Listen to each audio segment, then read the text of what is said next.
Here we are again then. Happy as can be and all that. Look, it's the 20th of March and I've got my lab coat on. It's warmed up, folks. For a bit anyway. It's going to get colder on Friday. I made this video once. This is episode 8. I did start and it was a bit depressing and I got a bit fed up with it, to be honest. So I wiped it. I just got rid of it. What happened was, earlier on I said about GS models, and I sent for some stuff and they hadn't got it in stock, but they kept me waiting and didn't notify me. So I started using Polymodel Engineering, and would you believe it? Would you believe it? Talk about it, must be me. It must be me. I ordered some stuff and it said on the delivery and the dispatch, it said the stuff is dispatched within a couple of days, and if it's not, the information is on the product web page. So I checked and everything I ordered, it said, was in stock. So presumably they just had to pick it and send it. So I ordered it, and within, well, 3 or 4 days, I think I was watching it, and the order said completed. So I waited and I waited, and 5 working days later, a week, 5 working days, I thought I'll give them a ring because some of our post has gone missing in the past, some of the neighbours. So I give them a ring, and very pleasant lady answered the phone. We had a bit of a banter and it was fine. And I asked her where, I said, my order says completed, and she said, oh, well, it should be on its way then. So I said, fine. Can you check that for me? And she checked the number, and I heard her talk to a lady in the background, and she says, oh yeah, that one, we're waiting for 5 BA nuts and bolts. And I thought, what do you mean you're waiting for? My order says completed, it should be here. And the lady was very apologetic, to be honest, which is more than what I got from GS Models. But I said to her, well, it's showing as in stock. So, you know, you're selling stuff that you haven't got in stock. Now, if we just wait, just take that. I've had a look, I've checked this up, and it's not illegal. It's not right, but it's not actually illegal. Because what could happen is, it could be a simple mistake. And we all make mistakes, I make mistakes. So it could be an error. Or I could order the stuff at the same time as somebody else orders the stuff and runs them out of stock. That's fair enough. That's not a problem. What the problem is when you don't notify the customer that the stuff's not there and there's going to be a delay.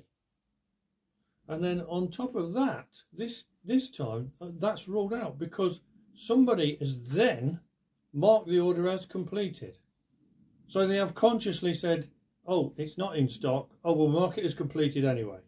So they must have just done that to shut me up and hope that I would just sit and wait for it, which is completely wrong. I'm sorry, I do accept mistakes, but there's no way that's a mistake. That's a systemic thing.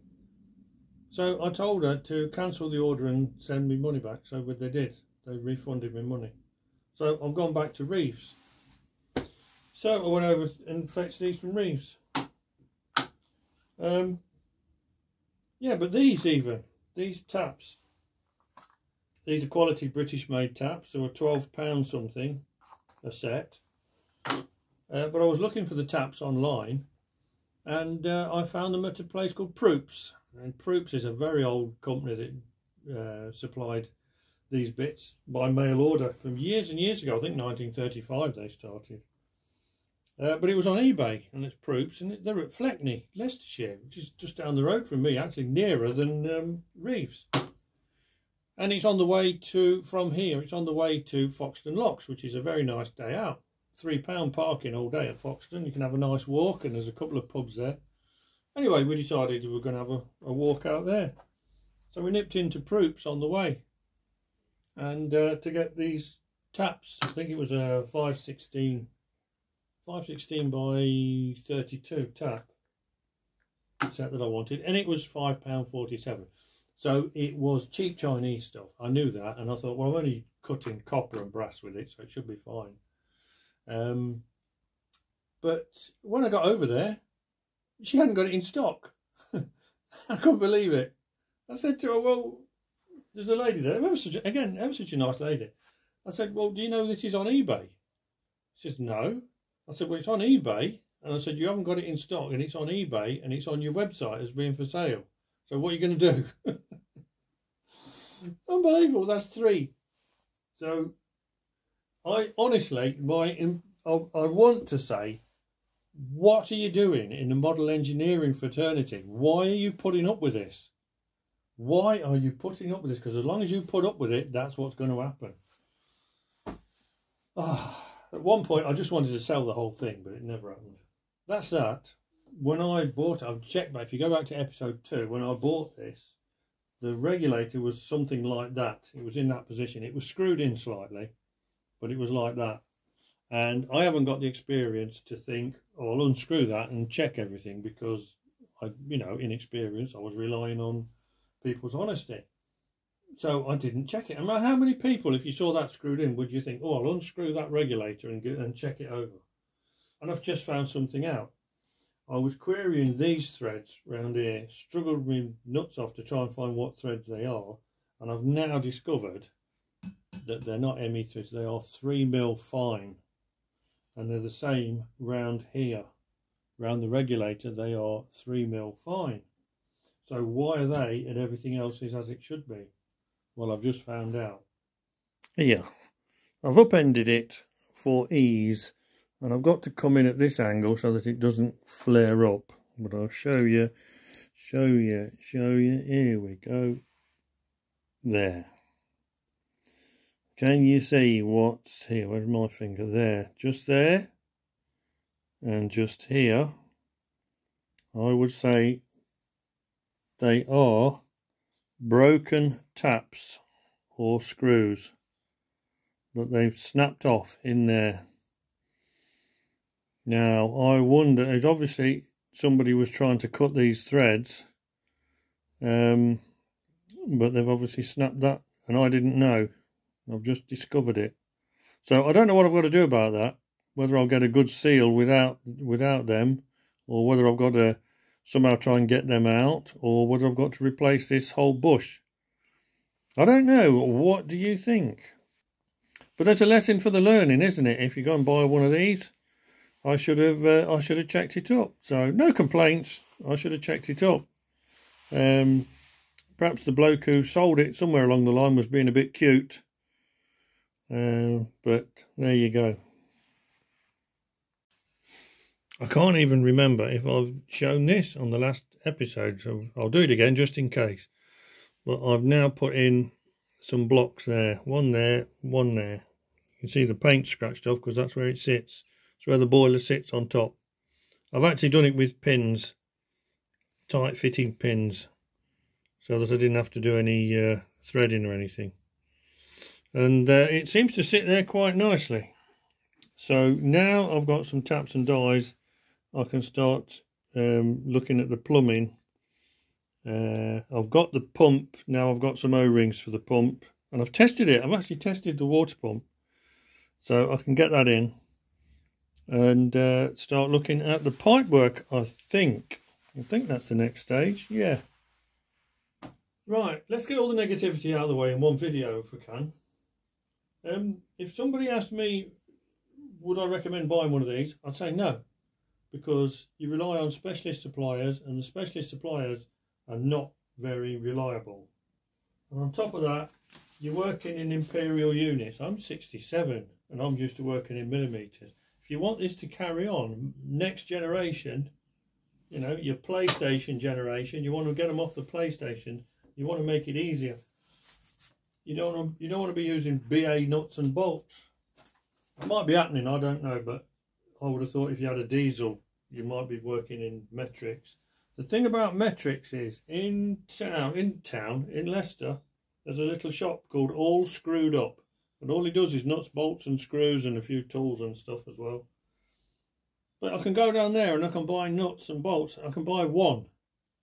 They're 10 pence each. There's loads, hundreds of them, all in little boxes. You can pick what you want. You can buy 10 of some and 3 of others, and he's quite happy to sell you odd ones. And they're 10 pence each. It's cheap, cheaper than that, some of them. Take cash, by the way. Let's try and finish on a bit of fun. I went over and I bought these taps from Reeves. Now, what I did was I ordered them online, click and collect, to make sure they got them, and then they email you to let you know it's ready, then you go and fetch them.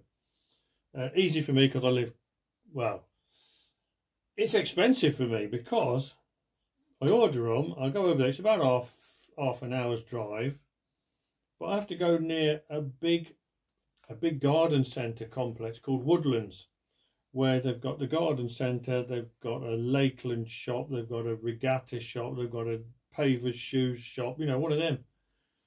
And it cost me at least a cup of coffee because I have to take the missus. And last time we went, it cost me a pair of paver's shoes as well. How does that work? So anyway, I don't mind really, because it's a nice ride out there, and we always make a day of it and go and have a cup of coffee.